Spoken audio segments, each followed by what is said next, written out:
My name's Dave Dubeau, founder of MoneyPartnerFormula.com, and this show is built for everyday real estate investors who are actively doing deals and looking to scale using other people's money. So if you're an active real estate investor and you want to get featured on this show to talk about your own real estate and capital raising experiences, then just go to daveinterviewsyou.com. Now let's get rolling with this episode, and remember to subscribe for daily interview content. Welcome back to another exciting edition, you guys. We've got a special treat from you. We've got a real estate power couple zooming in from Texas, and these guys are all about notes.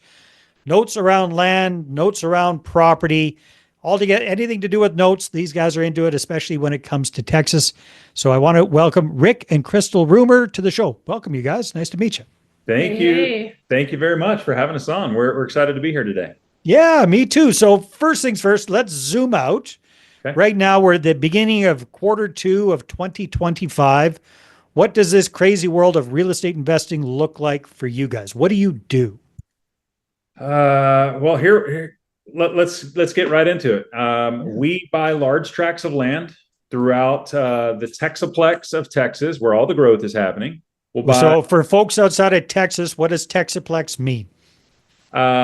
There's a triangle between Dallas-Fort Worth, San Antonio, Austin, and Houston. And we are buying property right there. There is 98% of the growth of Texas is happening inside that triangle. So we buy land there. We'll buy 100, 200, maybe 400 acres of land. We'll quickly subdivide that into 5 and 10 acre ranchettes, oversized lots. Mm-hmm. We turn around and sell those to individual users that are going to build their home on that. Somebody who just wants 5 acres set out from town, 20, 30 minutes. And we will sell those on terms, owner financing that to them. And so we originate a note with the buyer, the borrower. Mm-hmm. And we generally originate them for 10% for 15 years. And so now we've built up this portfolio of notes that are performing. And we offer those to other investors for them to participate in. Okay, cool. So let me see if I get this, because it's kind of a different way about going around doing it. So you guys are looking for really big chunks of land that you can buy hundreds of acres, ideally, or whatever that looks like, subdivide it into acreages, like 5-acre plots that are attractive for people to go out and build a second home on, or take the trailer out on, or who knows what. Like, that's typically what people are doing with this kind of thing. And then you're selling those lots with what I guess we'd call owner financing. So you guys are originating the mortgage, you're originating the note on that property, and then you let the person buy it, and they're making you payments for 6, 12 months to kind of mature that note, to see that they're a good borrower. You don't have to foreclose on them. They're regular with their payments, all that kind of good stuff. And then you bundle that up and you sell the note to another investor. Did I kind of get the gist of it right there? That is correct. That other investor that we sell it to then becomes the lender. They become first lien position holder, and they receive that stream of monthly income at the stated 10, 11% interest rate. So why don't you guys just hold on to them forevermore? Why are you going to all that trouble, all that work of creating that valuable asset? Why are you selling it off? Great question. We borrow the funds, private funds, to buy that 100 acres, that 200 acres. And so we have to sell 50% of these notes, 60, 70% of these notes that we originate, because we have a debt service that we have to pay back to somebody else. All right. We certainly keep as many as we can. Okay. Now that all makes sense. Perfect. I was kind of going, God, that seems like a lot of work, right? So, yeah. Well, and the bread and butter for us is on the acquisition side. So then we can reallocate the funds. Yeah. It's just our business model and how we can grow and scale. No, it makes complete sense for sure. Well, that's fascinating. How long have you guys been doing this for? First owner financed a property in 2010. Went exclusively with another individual down in Houston, exclusively land in 2016. Okay. So right now, I think we're cumulatively somewhere around 8,500 acres that we've done this, 450 notes or so that we've originated in land. Nice, nice, nice. So you've originated 450. How many do you guys have in your portfolio right now that you're kind of holding on to as your long-term business? Well, we have available right now around 45 or 50 that we have, I guess you could say, on the market open for other investors to participate in. Got it. Got it. Yeah. So when it comes to finding these kind of opportunities, this kind of property, what are you guys doing to find these big tracts of land in this Bermuda Triangle of of Texas? Yeah.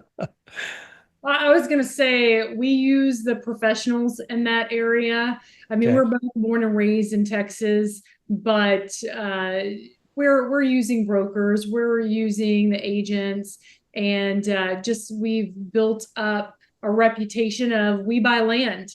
And so we have a buy box, obviously, where we want to make sure that our properties have road frontage, they're going to have power. And we love land, raw land, because we go in and do a little bit of the horizontal development. And then every time So what does that mean? What does horizontal development mean exactly? so we put in roads. Again, every property that we chop up is going to have road frontage, but we may have to add a road here and there. Like a driveway into the property kind of thing. Correct. Yeah. That's correct. And then we'll put in some fencing, the culverts. There's just little things like that that we'll do to improve the property. But Yeah. then as the borrower buys that individual property from us, then they're going to be the ones to go in and put the well, the septic, and every time that adds value to the property, especially when they start building on that property. And these are areas that are about 30 minutes outside of large growth areas. So these borrowers still come into the city to work, but then they're still far enough outside of the city where they don't have to deal with all the chaos and mess of the city. And It's going to age me, but it reminds me of the old show, the soap opera Dallas, yep. right? Yeah. Yeah. A Little Fork was out in the middle of supposedly nowhere, Right. outside of Houston, I think, or outside of Dallas, right? Dallas. Yeah. And then they were like half an hour away, but then the city took it over, right?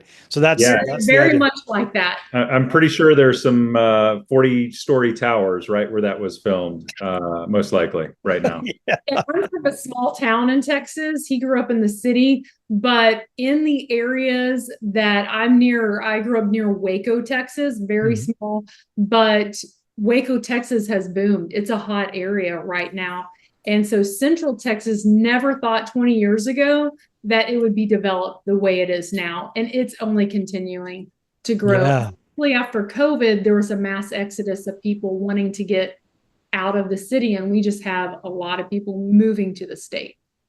Yep. So what's involved with you guys when you find that ideal tract of land and you purchase it, then how long does it typically take you to subdivide that and do all of the work to get that going? It must be, even though you're not doing a lot of hands-on modifications to the property, you are doing some, and then it's jumping through all the hoops of subdividing and everything like that, and then selling off all of those parcels. That must take a bit of time. Yeah, depending on the size of the project, we might wrap up a full, let's call it 100 acres. We subdivide it into 10 tracts, maybe 15 tracts. That might take us 18 months or so. Purchasing it, subdividing it, putting some roads, culverts, fencing in there, and then beginning to sell those individually with agents that help us out. So that might take us 18 months. We certainly have some other projects that are 3 years, 3.5 years. We talk about several hundred acres. It's going to take us a little bit longer. So it's going to vary, based on size and proximity to the town. Yeah, I was going to say, but we have agents that sell our properties only. So they're selling other properties. So they're very knowledgeable about the area, the type of property we're selling. And what's great is they're able to sell those properties very quickly. And there's a lot of people, it's hard to get a loan on land. And a lot of our buyers, they've got cash sitting in the bank waiting to build a home. And so that's why they come and they owner finance with us. And we go through a full vetting process with our borrowers, just like a bank would. We do the same thing, and we use a third party that vets them, an RMLO on all of our properties, which is a residential mortgage loan originator on all of them. Yeah, no, that's really, really smart. So you guys, you're leveraging other people's expertise for finding the kind of properties that you're looking for. You've got agents that are scouring the countryside looking for those deals. Then you've got your team once you purchase the property to do everything that needs to be done with subdividing and putting in roads and culverts and all that kind of stuff. Do you guys have your own construction firm, or do you outsource that as well? Depends when it comes to wells and things like that. Yes, we have a well company, and some fencing. Yes, we'll do that. But, if there's going to be somebody who's going to be doing some road construction or something like that, we're going to sub that out. Yeah. And then on the other side, when you're all ready to go, then you've got the agents that will sell these. They've already got people who are interested in those kind of properties. And when you're vetting those potential buyers, you've got a company that helps make sure that they're qualified for you guys to finance them. Okay, cool. So once you've sold a lot, you've sold a property, how long do you usually let that note mature before you offer it on the market? We'll turn around and list it as available immediately. We frequently sell them with 700, 750 credit scores. We'll sell them before a payment is even made. Saying that, it's easier to sell $100,000 note. It's easier to find an investor for $100,000 note than it is a $400,000 note. Right. So the larger size notes we generally will season, not by our choice, but they'll sit on our books for a little bit longer, sometimes 18 months, 2 years, before somebody comes in and takes those off. Those are more ideal. We sell those to family offices, endowments, trusts, sometimes Big guys. the banks. Yeah. That because they're bigger ticket items, and we can package $1 million or $2 million or two together, and they'll just pick those up at once. And they like some seasoning. They want to see that. Sure. Very conservative. Yeah. They want to see how much did they put down and how many payments have they made and were they all on time, et cetera. Some of our smaller ones, though, once again, we'll put them on our site immediately. I say our site, on our tape immediately, and we'll send them out to a few people. And some of them get picked up with zero payments made. Is that normal? Probably not. Our average is going to probably be 6 months, 12 months before they get picked up by somebody. So it really is based on, a lot of it's based on the vetting process you guys have done for the buyer, plus the quality of the land, right? And I guess it's kind of a nice, secure investment, especially if the buyer is building a house on it, because then you are extra secured on that property. It's not just land, it's now improved. Right. That's right. We are closing on one right now. 24 months, perfect pay history. We sold it for roughly 150,000. I think they put 10,000 down. The note was originally for 140. Now, after 2 years, it's 134 or something is the remaining balance on that. But in the last 2 years, they've built 2 homes on that property, two homes, because it's a 10-acre tract of land. A lot of times we get borrowers that will, parents and grandparents or something to that effect. Build a family compound kind of thing. Kind of. And so they built 2 homes on it. They had perfect pay history. We blasted that one out, kind of on our email blast, and said, "Hey, this is a note I'd put my grandmother in." The unpaid balance that you're lending on is now 135,000, but what's the value of the property? It's 500, 600,000. We didn't do right. And you've got a first position mortgage on that property, right? Exactly. That's pretty sweet. That's pretty secure. And I was going to say why we love land too is that we create our own comparables. So when we're buying 100 acres, 300 acres, we're selling each of those tracts, and we are able to have comps on all of them. So in the worst case scenario, it doesn't happen often, but it does happen. If you had to take that property back, we're in a lender friendly state. So that process happens quickly, but we have comparables right there, comps lined up, knowing, oh, we can turn around and resell that property for that amount. Yeah. And the times we have had to do it, we profited, and never was. Yeah, I would imagine because so the beautiful thing, if I understand your business model well, is you're buying that 100 acre, for example, tract of land. You're subdividing that into, let's, for simple numbers, let's say 10 acre Yep. parcels. Just from doing the subdivision process, that has automatically increased the value of that land. And then when you do some basic improvements on that land, that has increased the value of that land. Then you sell a few of them and people build houses on them. That increases the value, like you say, creating your own comparables around there of those different properties around there. So are you able to sell? I mean, is your profit margin really built in that improvement in the value of the land there versus a difference in what in the points or in the interest rate that the end buyer is getting versus what you set up with the original buyer? Do you understand what I'm trying to say there? Yeah, I understand. I would say it's more in the acquisition. So Yeah.